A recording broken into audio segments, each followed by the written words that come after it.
हम एक लड़की को देखते हैं जो कि रास्ते पर जा रही होती है। वहीं जाते हुए रास्ते में उसकी नज़र एक मिरर यानी कि शीशे पर जाती है जिस पर फ्री की एक स्लिप लगी हुई थी, जिसका मतलब यह है कि इसे कोई भी उठा के ले जा सकता है। वो उस शीशे पर लगे पेपर को हटाकर देखती है तो उसे पता चलता है कि ये एक मिरर है और जिसमें से एक बहुत ही क्रीपी सी आवाज़ आ रही थी कि मेरी तरफ देखो। जिसके बाद वो उसे उठाकर अपने साथ ले जाती है और वो उसे अपने घर में ले जाकर रख लेती है। और जैसे ही वो उसका पेपर उतारती है वो एकदम से पोजेस हो जाती है और शीशे के सामने बैठकर अपने बाल बनाने लगती है और अपनी खूबसूरती को देखने लगती है। ऐसे ही कई दिन बीत जाते हैं और उसके पास कोई नहीं आता, लेकिन उसके फ़ोन पर उसकी मॉम की कॉल बार बार आते जा रही थी और कितने सारे टेक्स्ट मैसेज भी आ रहे थे, लेकिन वो उन सब का रिप्लाई नहीं दे पा रही थी और ना ही कॉल उठा पा रही थी क्योंकि वो शीशे की तरफ देखकर कम्प्लीटली पोजेस हो चुकी थी। फिर कई दिनों बाद उसकी मॉम उसके पास आती है। वो उसे बुलाने की कोशिश करती हैं, लेकिन उसकी बेटी उसकी बात नहीं सुन पा रही थी और लगातार शीशे की तरफ देखकर अपने बाल बनाते जा रही थी।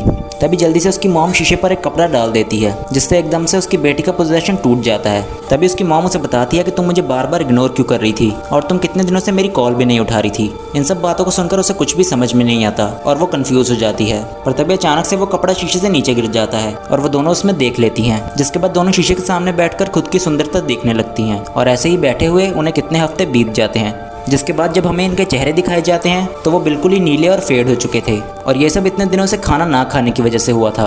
और इसी के साथ ये मिस्टीरियस मिरर की कहानी यहीं पर एंड होती है।